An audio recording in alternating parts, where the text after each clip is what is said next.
Thank you for joining me for episode 19 of my lunch break. I hope you're all having a great day, and if you're new, welcome. I've done a ton of research for this episode and have been really excited to share it for a few weeks now. Here we go.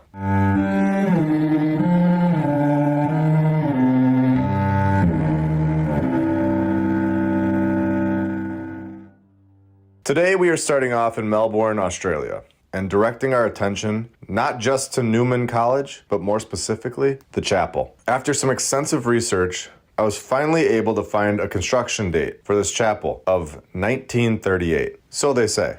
Home to two carved gargoyles, this chapel was yet another structure around the world with no construction company. I say this because it should be easily documented. This was not 500 years ago. This was supposedly 1938, only 85 years ago. No construction company. They do give us an architect. They tell us who funded the construction right here. The building of the chapel was made possible by the generosity of Mr. Patrick Brennan of Yarram, Victoria. Although substantial donations had already been made by Victorian Catholics to the Archbishop Carr Memorial Chapel Fund. They give us details where the material supposedly came from, so why leave out who actually built it? They couldn't just go one step further and tell us? I ask this question because this is not the first time they leave out the construction company in these stories. It's the nail in the coffin for me. It's one of the main clear giveaways that the building was from the old world. If they're unable to identify who exactly built this incredible structure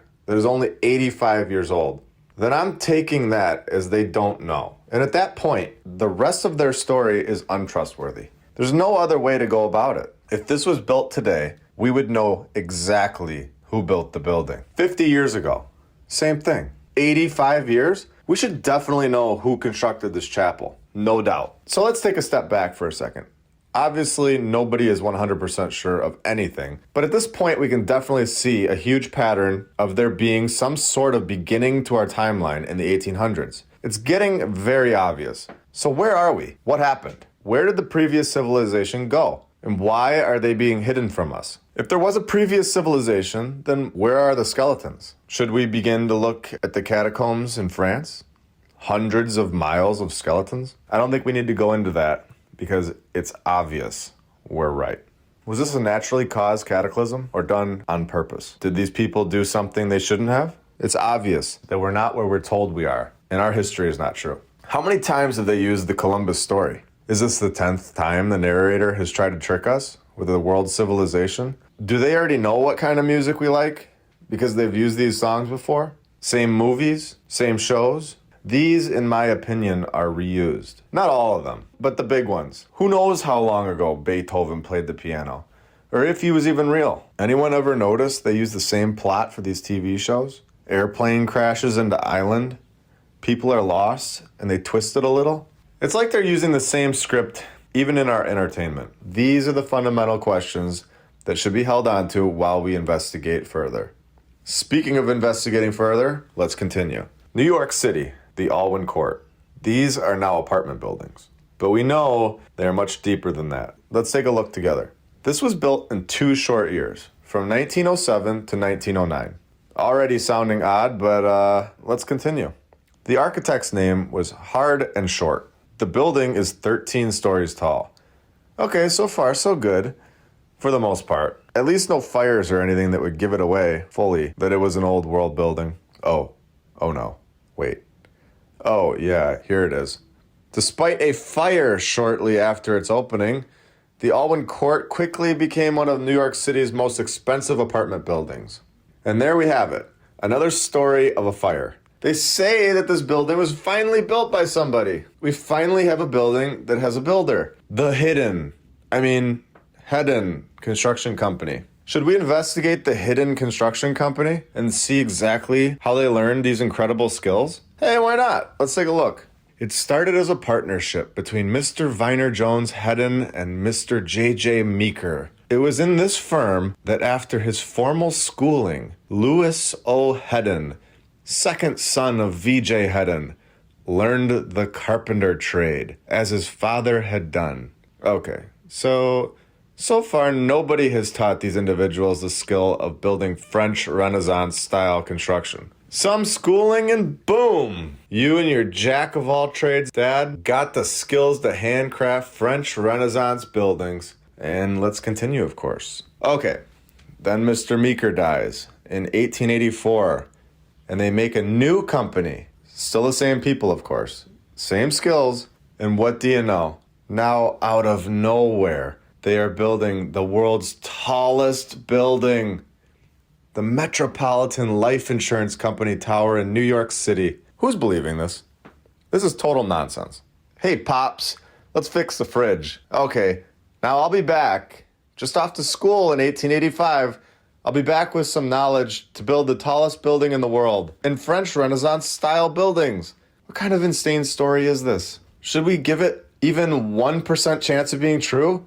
Where's the part where they say he worked with the world's most incredible sculptor to learn how to make the most unbelievable architectural designs come to life? Where is that part? Not even remotely close to being in the story. The hidden construction company did not build this building. Nice try, though. Very nice try. I do appreciate that at least they tried to give us a builder this time. Now, I'd like to take you all to an island. I actually wish I could. That would be fun. But let's go look at this island on Google and wish we could all be there. And looking at this building when it was actually being built and be able to see how it was built. Here we are at the Palma Cathedral, located in Palma, Spain. Built in 2022.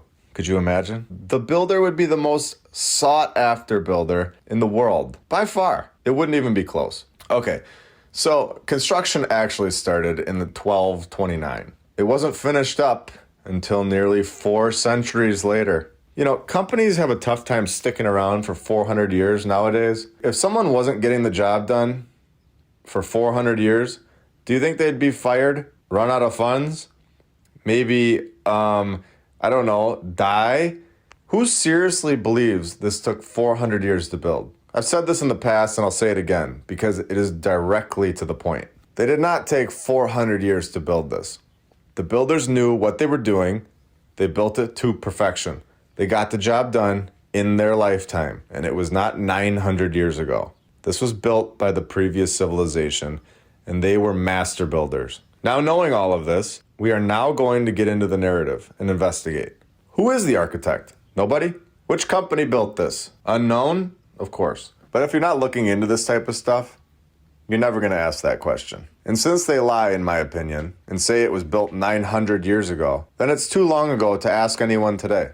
Who would you ask? Nobody was alive 900 years ago, so they get away with it. They get away with the narrative that we don't know who built it or designed it, and they know that. Now, we haven't talked about the most insane part about this story. This was constructed 900 years ago on an island. Who was shipping the materials to this island in the Mediterranean Sea for 400 years? It's about 130 miles away from Barcelona. This is not a quick trip in the year 1229.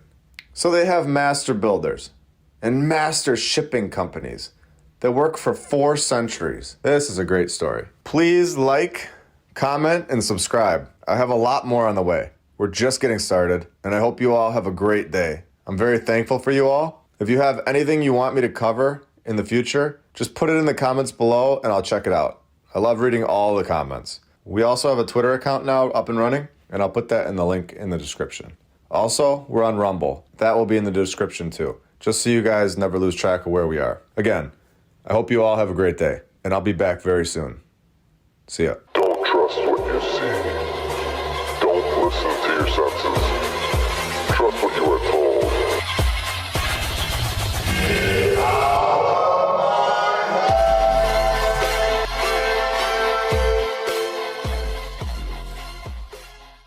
Whoa. Thank you for joining me for episode 18 of my lunch break. I hope you're all having a great day, and if you're new, welcome. And I just want to thank everyone for the support. We just went over 500,000 views in about 2 months. Incredible. And let's keep it going.